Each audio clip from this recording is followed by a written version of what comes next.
Hello, everyone, and welcome to another episode of Upgrades. I'm Jeremy Knoll. And I'm John Suarez. And in this episode, we're going to talk about the Aura of Courage deck from Adventures in the Forgotten Realms, headed up by Galia, Kindler of Hope as the commander. So, Adventures in the Forgotten Realms, I'm really excited about this set. I know that you don't have as many fond memories of D&D as I do, John, but... Not at all. This set is made for me, for sure. I am very, very excited for this set. So they came out with 4 commander decks in this set, which is a little bit different from what they've done in the past because we've already had our Commander 2021 release this year tied in with Strixhaven. And in the past, we've also had a couple of sets where they released 2 commander decks that were at a slightly lower price point and only had a few new cards. These 4 new cards actually have, or 4 new decks actually have several new cards each, and there's 4 of them, so it's enough for a pod. Very simple. So it's like they made them for us, right? There's 4 for Commander Versus, no other show or group at all that plays with 4 people. Nobody else. Yeah, It makes perfect sense. They had the 5 commander decks for the yearly releases for a while, and then they justified going to 4 as, okay, well, you have a pod of 4, so you don't have the 1 deck left out.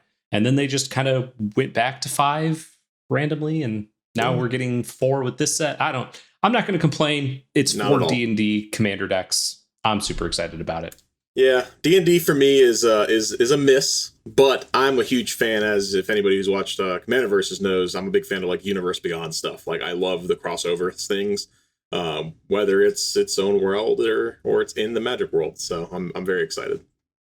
Yeah, and this one is nice little like blending of IPs that Wizards already had, so it's not like really reaching out like they did with the Walking Dead already, or for the upcoming Warhammer set that's going to be coming out sometime in the near future. So it's a nice little blend. So our first deck up, like I said, is the Aura of Courage deck, and this is the green, white, blue Bant colors deck featuring Galia, Kindler of Hope. And this is a deck that's very focused on auras and equipment. And the commander says it's a 4/4 for 1 green, white, blue. It's a vigilant. It says you may look at the top card of your library at any time, which is always a good line to have.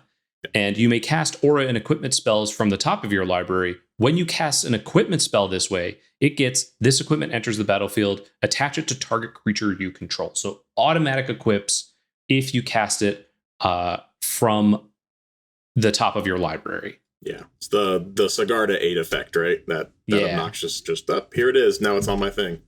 Yep, so super obnoxious. And yeah, this pre-made deck has a little bit of equipment and a little bit of aura kind of mixed together. It's really trying to balance the line.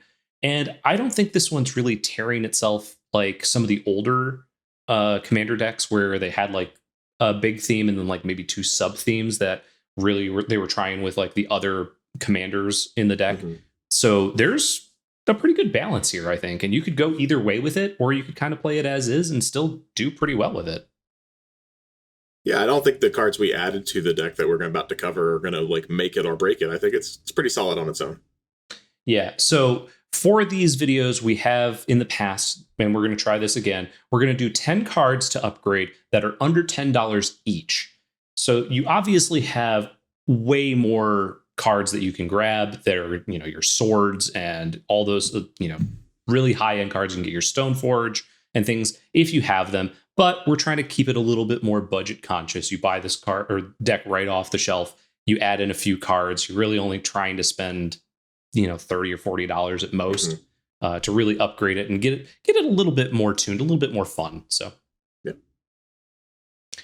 so the first one, speaking of fun, the first card that I wanted to add in, this one I personally like a lot. I think it's a lot of fun, and that's Assault Suit. And this one is from Commander 2014 originally. Yeah. And it's gives your creature +2/+2 haste. It can't attack you or a planeswalker you control, and it can't be sacrificed. And at the beginning of each opponent's upkeep, you may have that player gain control of equipped creature until end of turn if you do untap it. So you're giving someone else one of your creatures, and they just can't can't sacrifice it. It has haste, and it can't attack you. So it very much encourages them to attack one of your other opponents. I see what you did here. It doesn't have goad, but it's very close. I see what you're trying to get at. I was trying to get around the goad because I know you hate that keyword so much. I see what you did. So the next card we have is the card I kind of alluded to in the beginning, which was Sigarda's Aid. Sigarda's Aid is a very, very powerful enchantment. Very cheap, just 1 mana, allows you to, it says you may cast Aura and equipment spells as though they had flash, which is obnoxious for combat tricks. And then whenever an equipment enters the battlefield under your control, attach it to target creature you control. So a 1 mana enchantment version of your commander, in some sense. This card allows for some obnoxious combat tricks, just out of nowhere protection, because you can give your creature, you have all the flash ability, or you can make it bigger. So a shoe-in for any kind of equipment-based or based deck. Yeah, and especially this one because the ability on Galea only counts if you've cast it from the top of your library. This one lets you do it from, as long as it's entering the battlefield. So if you cast it at instant speed from your hand or whatever, it'll allow you to do that. So very, very easy to include. The next one is actually a pretty recent card, and it is a modal double face card, and that is Halvar, God of Battle. So this has 2 sides. The front side, very good in this deck. It's creatures you control that are enchanted or equipped have double strike. Automatically very awesome. And at the beginning of each combat, you may attach target aura or equipment attached to a creature you control to target creature you control. So you can just kind of move the aura and equipment around a bit and really just have a little bit more flexibility if you see like this creature has Shroud or this creature has Unblockable or something like that, you can kind of move it around to where you want it at the time. Yeah. Everyone's done the Lightning Greaves shuffle before. Yeah, exactly. You move it off one creature to do something to another creature to move back to the other creature. This allows you help to do that. Yeah. The other side of it is an equipment. It's legendary equipment. Sword of the Realms. It gives your creature +2/+0 and vigilance. And whenever an equipped creature dies, return it to its owner's hand. So can be used in a pinch. I prefer the Halvar side of it for this deck specifically, but I think you can definitely use the Sword of the Realms in this deck pretty easily on your commander to just have that extra layer of protection. Yep, I completely agree with that. I'm going to jump down our list for one of my favorite cards to play. This card is always fun. I love drawing cards. I love just having protection from most things. It's not protection from everything, but it's Unquestioned Authority. It's very clean, 3 mana enchant creature. Comes into play, draw a card, and now your enchanted creature has protection from creatures. So it's the Spirit Mantle. I think Spirit Mantle was one of the first ones that had the gain pro creatures. This card is sweet. Like, this is a very cheap version of that card. Obviously, there's plenty of spells that can kill a creature, but being able to just make sure your creature is unblocked, it's an enchantment, so you can play it with Flash. If you have Sigarda's Aid, you can probably play it, with all the other cards, and it just goes in very well and basically gives your creature unblockable. Yeah, unblockable or just can't be really attacked into very efficiently. The giant wall is also sometimes useful, but a lot of the times you're just going to be swinging with this thing. Yeah. The next one is one that I was also kind of interested in trying out in this deck, and that's Seraphic Greatsword. So Seraph Greatsword, essentially. Equipped creature gets +2/+2. This one's from Commander Legends. Equipped creature gets +2/+2. Whenever equipped creature attacks the player with the most life or tied with the most life, create a 4/4 white angel creature token with flying that's tapped and attacking that player. So it's always good to just have more creatures. This deck, in and of itself, does not have very many creatures. It only has 16 creatures out of the box, which is a little low. Not the lowest I've ever seen, but it's definitely a little low just as far as being aggressive. And just having that extra little bit of flying, I think is really, really useful. Yeah.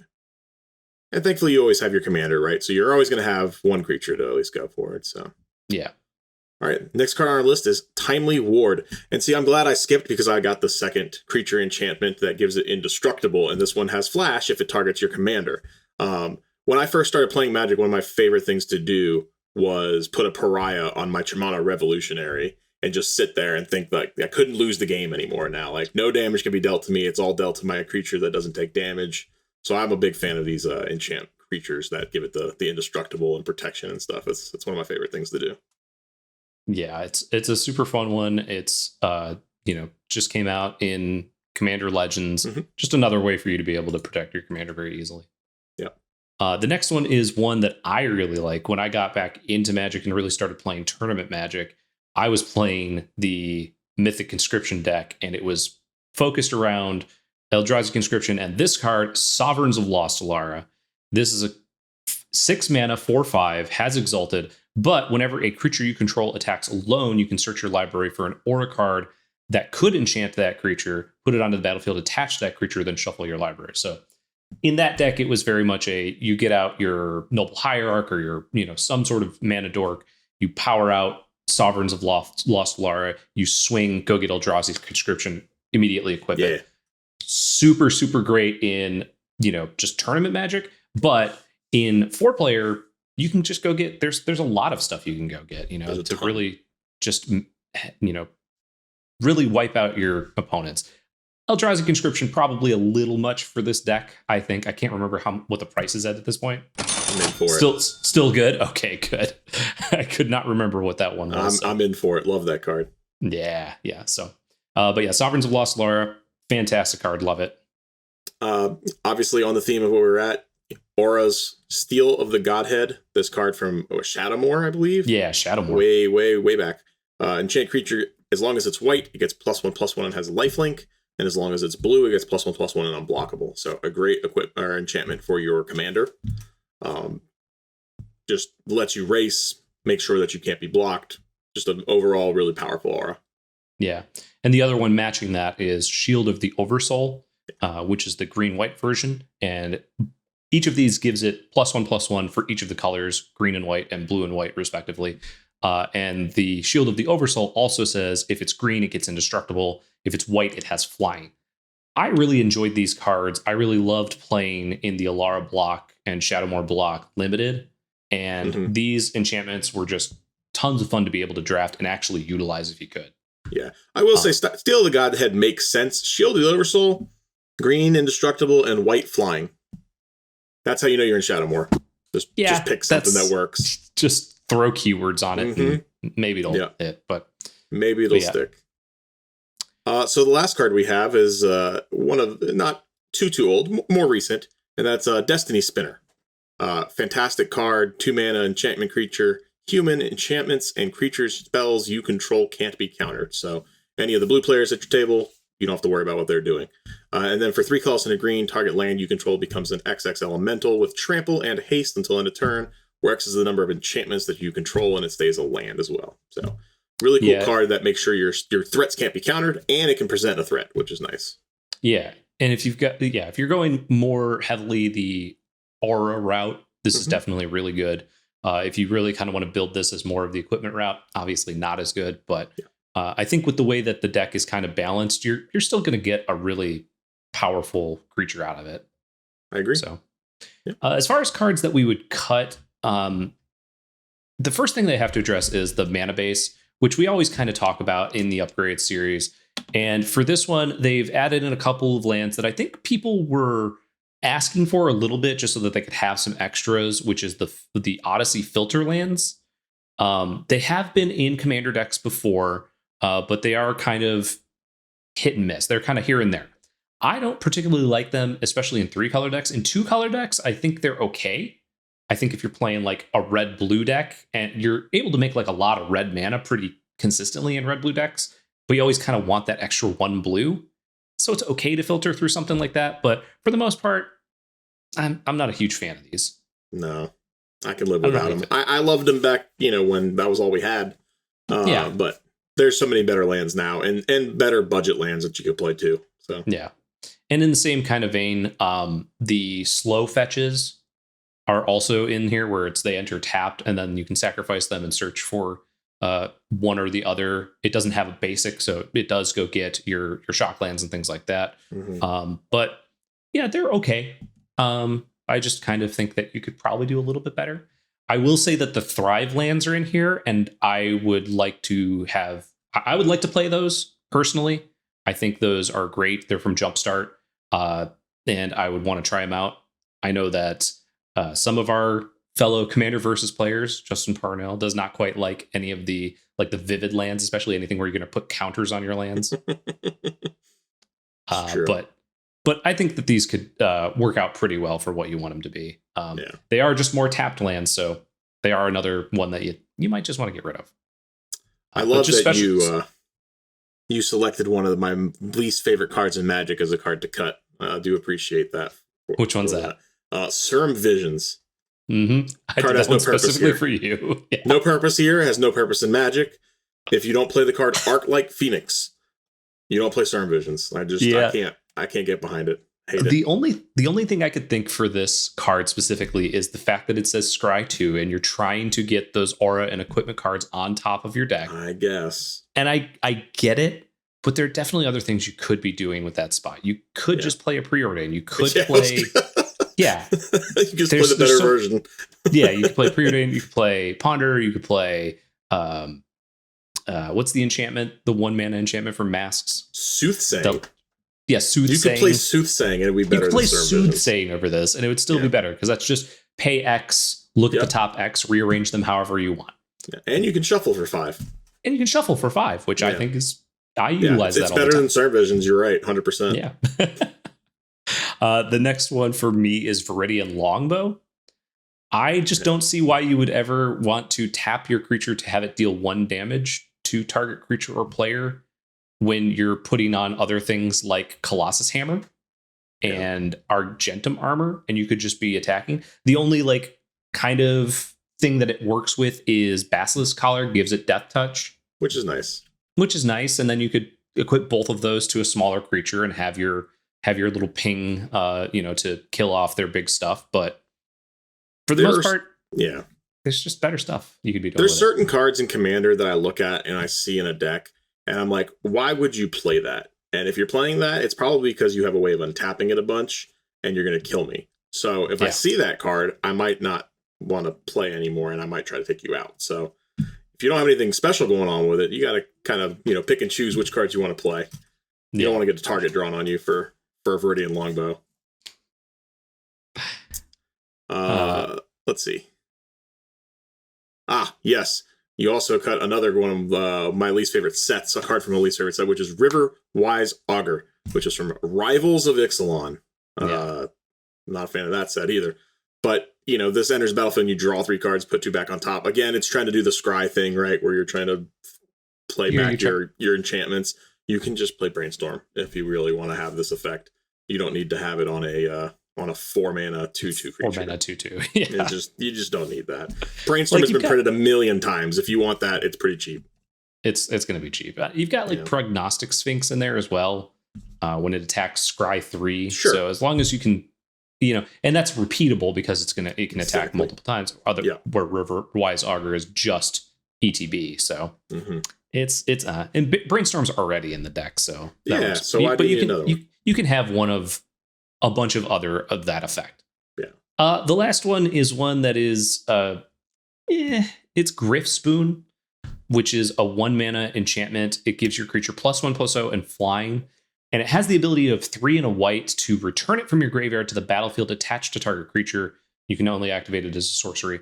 So it can just randomly come back, which is nice for enchantments, for auras especially, but you could be doing a little bit better than that. Yeah. That rate that you have, This is if I'm trying to really be Voltron style, where I just want as many cheap auras as possible to get, an Ancestral Mask or something, and then go from there. You're gonna put your All That Glitters or something that's on it, if you want to upgrade with that kind of thing. And so if you're stacking up your enchantments and your artifacts, then it's great because it's 1 mana and it can come back later. But for this one, if you're not running those, I think you could do better. So Yep. So that is our episode for the Aura of Courage deck from Adventures in the Forgotten Realms, and you can make sure to pre-order this at StarCityGames.com right now, and make sure to let us know what cards you would add into the deck in the comments below. Also, make sure to like, subscribe, and share. I'm Jeremy Knoll for John Suarez. Thank you so much for watching.